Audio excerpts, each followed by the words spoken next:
Assalamualaikum warahmatullahi wabarakatuh. Bismillahirrahmanirrahim. Alhamdulillahirrabbilalamin. Wassalatu wassalamu ala asyrafil anbiya'i wal mursalin Sayyidina wa maulana Muhammadin wa ala alihi wa sahbihi ajma'in. Hari ini kita akan mengadakan pembelajaran masalah tentang merampok, menyamun, dan merompak. Yang akan kita bahas yaitu tentang pengertiannya, elemen-elemennya, hukumnya, hadnya, dan yang bertaubat, perampok, penyamun, perompak yang bertaubat, kemudian hikmahnya. Langsung saja kita masuk ke pengertiannya.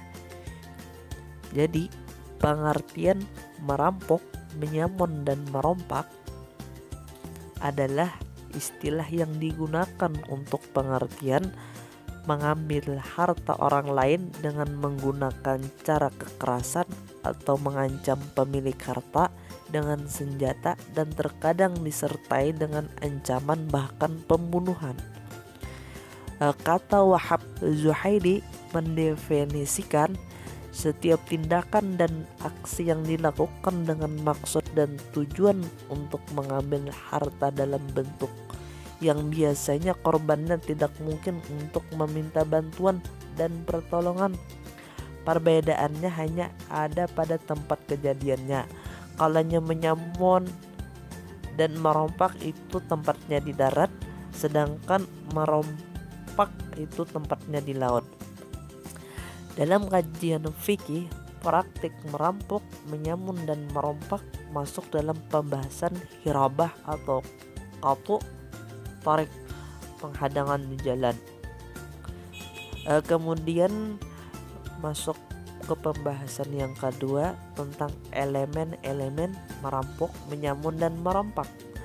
Jadi elemen-elemen yang mendukung hal itu dikatakan perampok, penyamun, dan perompak adalah melakukan penyerangan dan penghadangan terhadap orang yang lewat di jalan untuk mengambil dan merampas hartanya dengan cara-cara kekerasan dan paksaan dalam bentuk yang menyebabkan korban terhalang jalannya dan tidak bisa meneruskan perjalanannya, baik apakah itu dilakukan oleh sekelompok orang atau hanya oleh satu orang saja. Apakah penyerangan dan penghadangan itu dilakukan dengan menggunakan senjata tajam atau yang lainnya berupa tongkat, batu, balok, kayu, dan sebagainya. Apakah penyerangan dan penghadangan itu dilakukan oleh seluruh sindikat kelompok perampok atau hanya dilakukan sebagiannya, sedangkan sebagian yang lain bertugas membantu dan mengambil harta yang ada. Karena suatu aksi kejahatan perampok hanya bisa terjadi dan berhasil dengan melakukan keseluruhan perkara-perkara tersebut, sama seperti dalam aksi pencurian. Juga karena memang yang biasanya dilakukan oleh kelompok-kelompok. Kemudian pembahasan selanjutnya tentang hukum merampok, menyamun, dan merompak.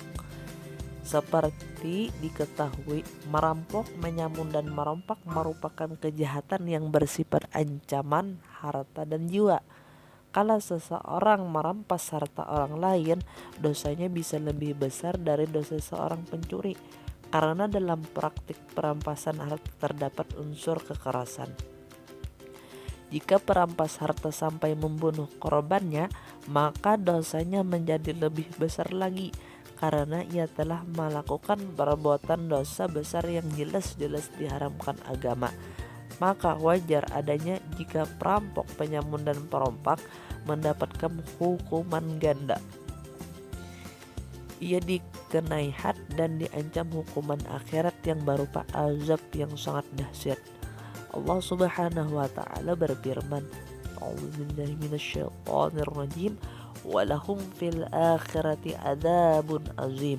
yang artinya dan di akhir kerak mereka itu para penyamun mendapat azab yang besar. Quran surah Al-Maidah. Kemudian pembahasan tentang had, merampok, menyamun dan merompak. Had, merampok, menyamun dan merompak secara tegas dinyatakan dalam Al-Quran surah Al-Maidah ayat 33 yang berbunyi, A'udzu billahi minasyaitonir rajim.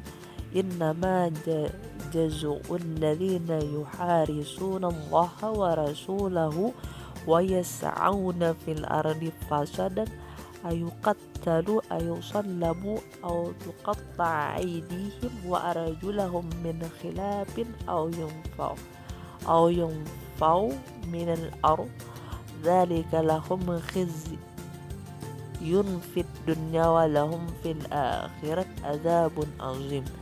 Yang artinya sesungguhnya pembalasan terhadap orang-orang yang memerangi Allah dan Rasulnya dan membuat kerusakan di muka bumi hanyalah dibunuh atau disalib atau dipotong tangan dan kaki mereka dengan bertimbal balik secara silang atau dibuang dari negeri atau tempat kediamannya. Yang demikian itu sebagai suatu penghinaan untuk mereka di dunia dan di akhirat. Mereka mendapat azab yang besar. Dari ayat di atas, para ulama sepakat bahwa had, merampok, menyamun dan merompak berupa potong tangan dan kaki secara menyilang, disalib, dibunuh dan diasingkan dari tempat kejadiannya. Kemudian para ulama berbeda pendapat mengenai had yang disebut dalam ayat tersebut. Apakah ia bersifat tauzi, di mana suatu hukum disesuaikan dengan perbuatan yang dilakukan seseorang, atau had tersebut bersifat takhiri, sehingga seorang hakim bisa memilih salah satu dari beberapa pilihan hukuman yang ada.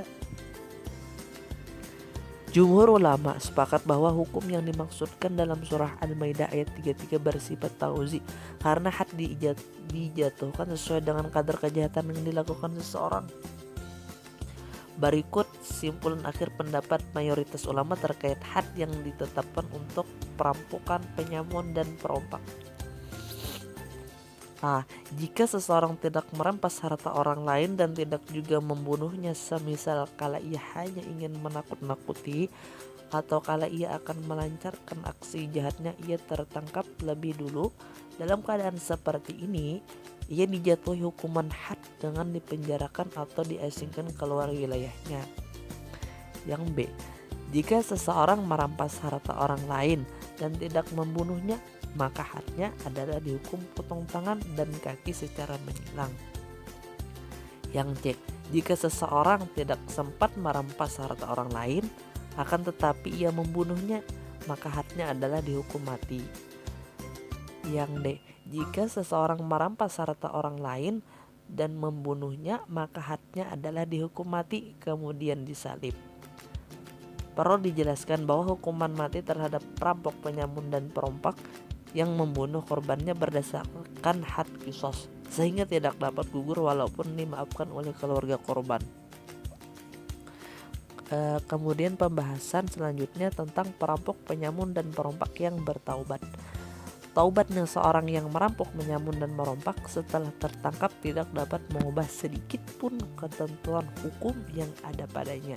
Namun jika mereka bertaubat sebelum tertangkap, semisal menyerahkan diri dan menyatakan taubat dengan kesadaran sendiri, maka gugurlah had. Hal ini didasarkan pada firman Allah Subhanahu wa taala, A'udzu billahi minasyaitonir rajim, ilal ladzina tabu min qabli an taqdiruna 'alaihim fa'lamu annallaha ghafurur rahim.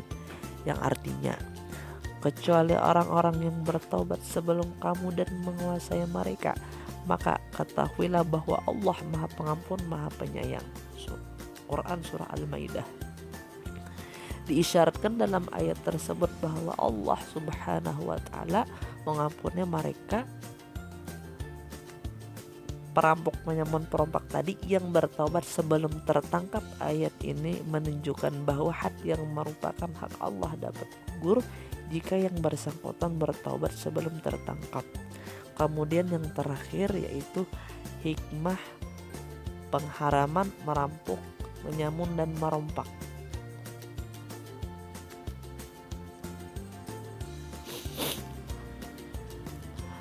Yang pertama, seseorang tidak akan dengan mudah mengambil barang orang lain karena hal tersebut akan memunculkan efek ganda. Ia akan menerima sanksi moral yaitu malu, sekaligus mendapatkan sanksi yang merupakan hak Adam yaitu had. Yang kedua, seseorang akan memahami betapa hukum Islam benar-benar melindungi hak milik seseorang. Karunia Allah terkait harta manusia bukan hanya dari sisi jumlahnya. Lebih dari itu, saat harta tersebut telah memiliki secara sah melalui jalur halal, maka ia akan mendapatkan jaminan perlindungan. Yang ketiga, menghindarkan manusia dari sikap malas. Mencuri selain merompak secara singkat, memiliki sesuatu secara tidak sah juga merupakan perbuatan tidak terpuji yang akan memunculkan sifat malas. Sifat ini jelas bertentangan dengan nilai-nilai Islam. Yang terakhir, membuat jera pencuri hingga dirinya terdorong untuk mencari rezeki yang halal. Nah, itu mungkin pembelajaran hari ini. Salah hilapnya saya mohon maaf. Akhirul kalam. Wassalamualaikum warahmatullahi wabarakatuh.